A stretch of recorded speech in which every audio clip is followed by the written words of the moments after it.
This episode of Trifles is made possible by listeners like you who support us on Patreon and Substack. To learn more, go to patreon.com/trifles or trifles.substack.com.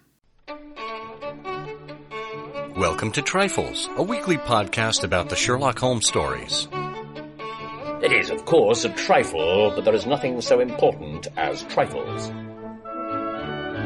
Yes, the thumb was engineered, the foot was deviled, and the Peter was black, but there are so many other details to pick apart in the stories. Pray, be precise as to details. You know the plots, but what about the minutiae?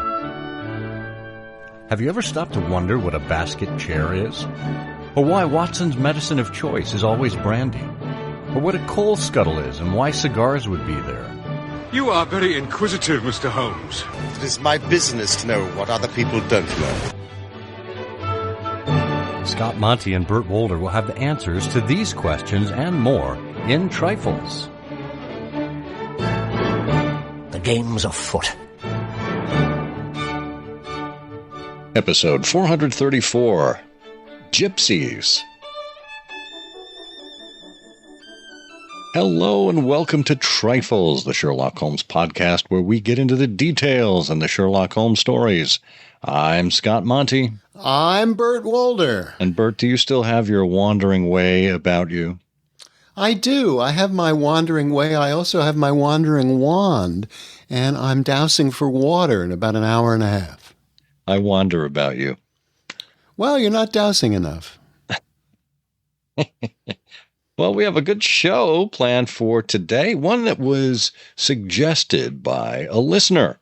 Hooray! We have to thank Anna Behrens for this. Anna, we will send you a little something from the company vaults here, the Trifles vaults, to thank you for your thoughtful suggestion. As you heard in the title, we're going to be talking about gypsies. And I should be clear, that's a term that's really not in favor anymore. I guess it's looked at as some sort of a pejorative, although we certainly don't intend it to be, as we're talking about it. But this, of course, is the terminology that was used in Victorian times and in the canon. And there are a couple of instances of gypsies in the canon that we're going to hit by the end of the show. So I want you to put your thinking cap on as we begin to stroll through history here to understand the context and just the depth of knowledge about gypsies during Sherlock Holmes's time. We encourage you, in the meantime, to get on over to Patreon or Substack and support the show. For as little as $1 a month, you can help us keep the research going, keep the prizes going for the people who have these great ideas like Anna, and help us to pay for the costs that go into producing and hosting and executing a show like this. So you can check out everything that we have to offer at patreon.com/trifles or trifles.substack.com. And while you're at it, if you wouldn't mind, leave us a rating or a review on Spotify or Apple Podcasts, whatever works for you. Tell other people about the show. We want other Sherlockians to tune in here and be interested, because that's how we grow this hobby together.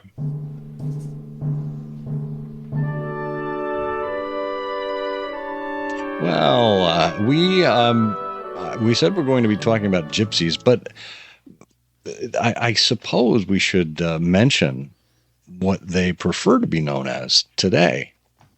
Yes. Is that Nomado-Europeans?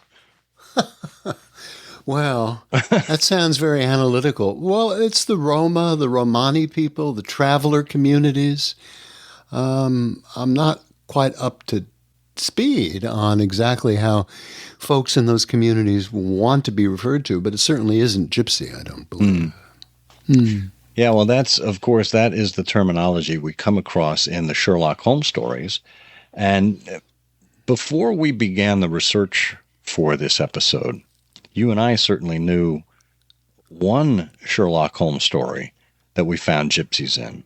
But Yes. did you know the second story without giving away the name of it? Did you know what the second story was before we began our research? No, no. Once I tumbled to it immediately when it was mentioned, but no, off the top of my head, I didn't, because it wasn't that prominent in the case. It is not. It is not prominent. It's one of those. Well, I guess it's a trifling mention. Ooh. Yeah.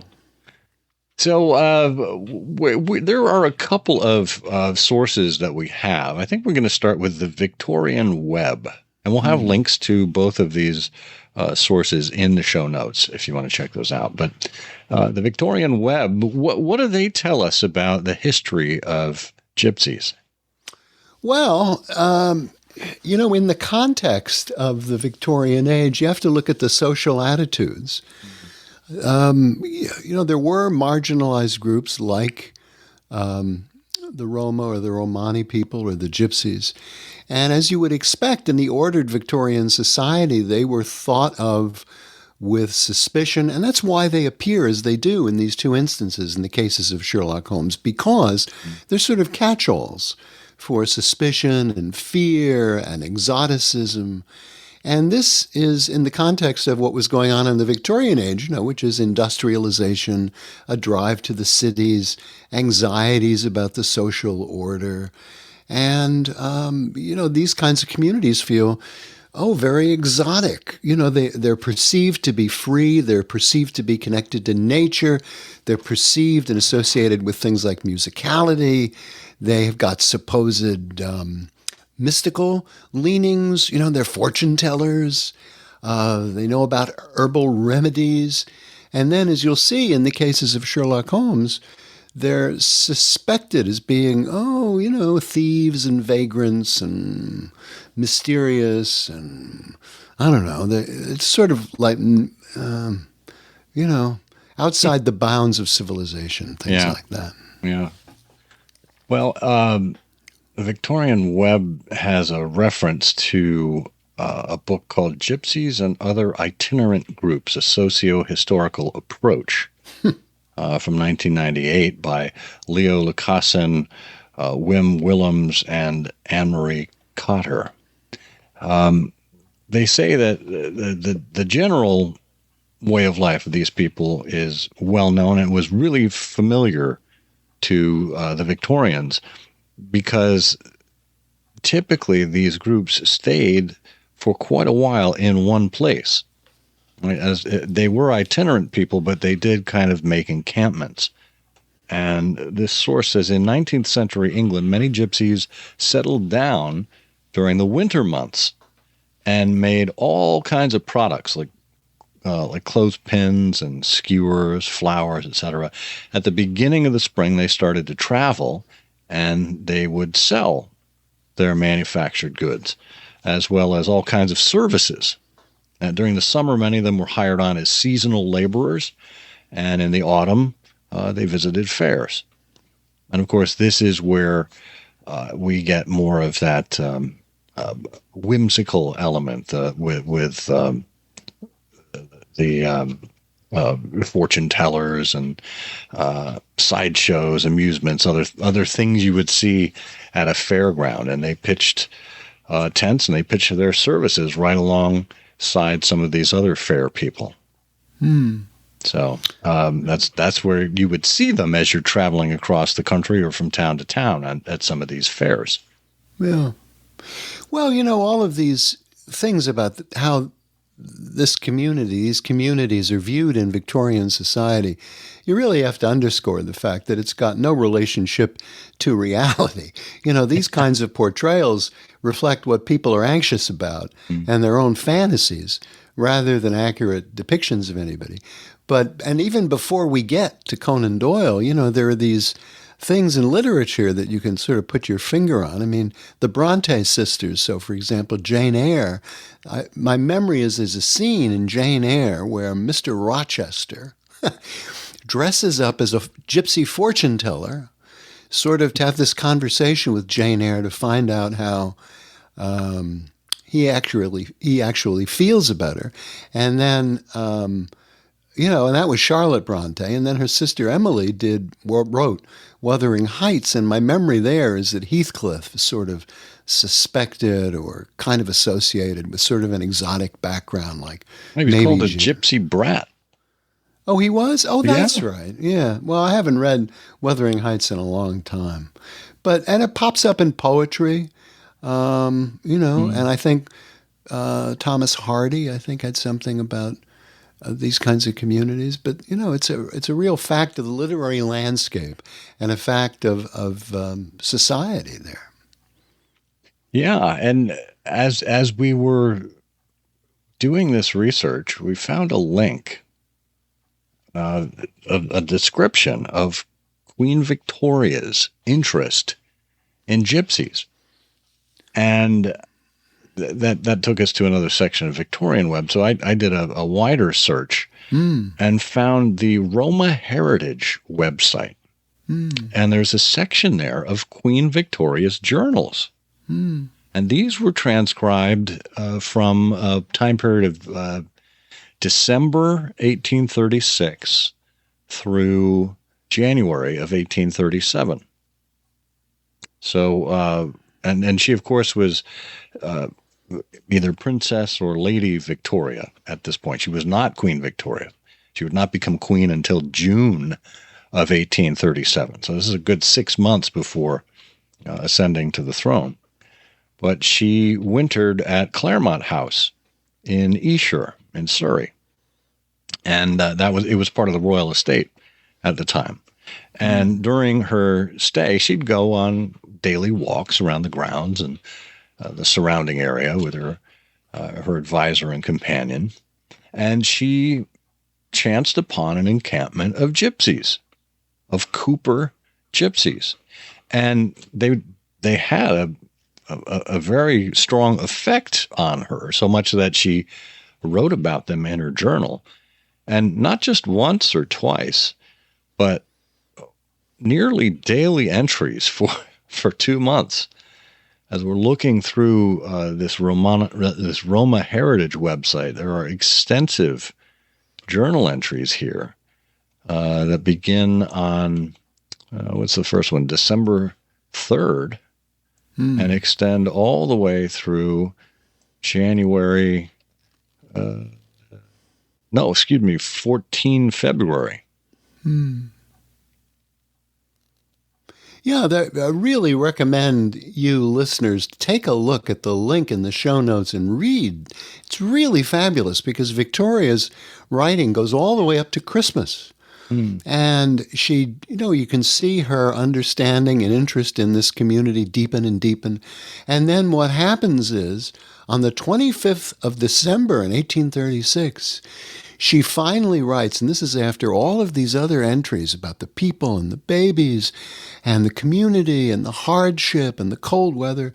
She writes, "Mama has ordered broth and fuel to be sent tonight, and also 2 blankets. And several of our people have sent old flannel things for them. Mom has ordered that the broth and fuel is to be sent each day till the woman is recovered." And they all looked out and bowed most gratefully, and then they were given directly a sovereign. I cannot say how happy I am that these poor creatures are assisted, for they are such a nice set of gypsies, so quiet, so affectionate to one another, so discreet, not at all forward or importunate, and so grateful, so unlike the gossiping, fortune-telling race gypsies. And she said, "This is such a peculiar and touching case." And it's interesting because she is clearly saying these are not your stereotypical gypsies. But yeah, well, as if she would know. That's the thing, right? Yeah, this is her first run-in. Yeah. But for all she knows, this could be what most gypsies are like. Yeah. And yet, it really is charming. She says, "I went to bed with a light heart, knowing these poor good people were better off and would not feel the cold quite so much." Yeah, I mean, she was very compassionate about these people and very concerned about them. we get farther down, and she said she's been reading the Gypsies Advocate. Is that their newsletter? No, it's a book. It's a book, I gather, by a fellow named Mr. Crabbe. Yeah. He beseeches and urges those who have kind hearts and Christian feelings to think of these poor wanderers, who have many good qualities and who have many good people amongst them. He says, and alas, I too well know it's truth from experience, that whenever any poor gypsies are encamped anywhere and crimes and robberies occur, it is invariably laid to their account, which is shocking. And if they are always looked upon as vagabonds, how can they become good people? Mm. Yeah, that is... well, and that takes us to Sherlock Holmes. That certainly does. So this should be an easy one for anyone who's listening. And Bert, I know you have a reputation based on the answer that you typically give to the canonical couplet over on I Hear of Sherlock Everywhere. But this one is one of the easiest lobs over the plate that I'm going to give you. Yes. What Sherlock Holmes story is most famous for mentioning gypsies? Oh, it's the Speckled Band. Yes. Yes, very good. The band, Helen, is the Speckled Band. Yeah, and in what context do we find gypsies in the Speckled Band? Do you remember? Oh, yeah. Well, it's poor old, crazy old Grimsby Roylott has made things a favorable resting place for gypsies in Stoke Moran, as long as they don't get eaten by any of his livestock. And that's just another example of his, craziness, his bizarre behavior, that he tolerates this suspicious encampment. Yeah, his daughter Helen tells us that he had no friends at all, save the wandering gypsies, and he would give these vagabonds leave to encamp on the few acres of bramble-covered land which represent the family estate, and would accept in return the hospitality of their tents, wandering away with them, sometimes for weeks on end. He has a passion also for Indian animals, et cetera, et cetera. So, and if you happen to watch the Granada Sherlock Holmes, the opening scene of that episode shows a gypsy child making off with some iron from the local blacksmith. The blacksmith chases him to this encampment and finds Grimsby Roylott there defending them. And this is where we see that the local blacksmith gets hurled over a parapet into a stream by Grimsby Roylott. Yeah, so, I thought that was very clever. It perfectly encapsulated what we were just mentioning or reading in Queen Victoria's journals, where yes, for the sake of this series, they showed the kids stealing, but the local folks, the local people in Surrey at that point, would be apt to blame the gypsies for goods that go missing. So it was brought to light, and here was Grimsby Roylott almost doing an honorable thing in defending the gypsies and sending the blacksmith over the parapet. Well, it's clever because they created a motivation for it, and when we first hear about it in the case, actually, there isn't any motivation, and just so it seems like a really aberrant behavior. So I thought that was good for the dramatization. Yeah. So, well, we have so that's the Speckled Band. That's the easy one. But if we had to say, if your life depended on it, can you identify another mention of gypsies anywhere in the canon? Ooh. Oh, yeah, you, Mr. Horseshack. Yeah. Ooh. Yeah, well, you have to say to yourself, well, the Gypsies are sort of a catch-all suspicious group. So what event of, what mysterious, maybe example of thievery in the canon is something where you could use a scapegoat on? Oh, Sir Henry's boot getting stolen from the hotel. Yes, yes, Gypsies at the Langham Hotel. On the third floor in the Gypsy suite, No, in the it's Roma the suite. Northumberland. That's why. Oh, that's right, the They thought they were Northumberland in Northumberland, and it turns out they wandered into the Northumberland Hotel. Yeah, and Their sense of direction was off. Gypsies, they only want one boot because it's part of their strange religion, the worship of the right foot. I can't believe I missed the perfect reference here. I'm in the airport editing this now, and it only just came to me. The Gypsies clearly were Buddhists. I'm sorry. That calls out the true wanderer. It's Silver Blaze, where a racehorse has disappeared. How could that be? Gone, completely gone, just vanished. We'll talk about the supernatural and something mysterious and enigmatic and mystical.